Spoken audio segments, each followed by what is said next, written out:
Welcome to egg marks. ఈరోజు మనము పత్తి పంటల్లో వచ్చే గులాబీ రంగు పురుగు సమస్యలు, వాటి నివారణ గురించి తెలుసుకుందాం. ముందుగా మనము వాటి హాని లక్షణాల గురించి తెలుసుకుందాం. ఇది ముఖ్యంగా పూత దశలో కనిపిస్తుంది.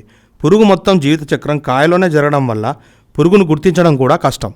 ముఖ్యంగా మనము కాయ పగుళ్లను, గుడ్డి పువ్వులను చూసి తెలుసుకోవాలి. గులాబీ రంగు పురుగు జీవిత చక్రాన్ని చూసుకున్నట్లయితే తల్లి రెక్క పురుగు, లేత ఆకులు, పువ్వు మొగ్గల మరియు లేతకాయల మీద గుడ్లు పెడుతుంది. వీటి నుండి 3 నుంచి 5 రోజుల దశలో పురుగు బయటకు వస్తుంది.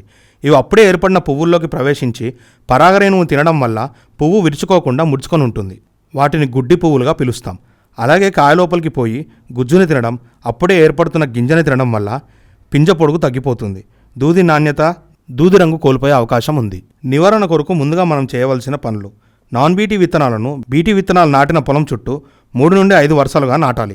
వేసవి కాలంలో లోతు దుక్కులు చేయడం, పంట మార్పిడి చేయడం, గుడ్డి పువ్వులను ఏరిపారేయడం లాంటివి చేయాలి. సల్ఫ్యూరిక్ ఆమ్లం 100 ml కిలో విత్తనం చొప్పున తీసుకొని దాంతో 3 నుంచి 5 నిమిషాల పాటు విత్తన శుద్ధి చేసి తర్వాత సున్నపు నీళ్లతో కడగాలి.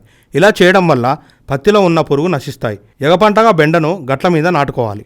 నివారణ ఎప్పుడు నిర్వహించాలంటే, ఉదాహరణకి 1 ఎకరం పొలంలో 100 పువ్వులు ఉన్నట్లయితే దాంట్లో 10 పువ్వులు గుడ్డి పువ్వులుగా కనిపిస్తే అది నష్టపరిమితి స్థాయి మించినట్లు గమనించాలి.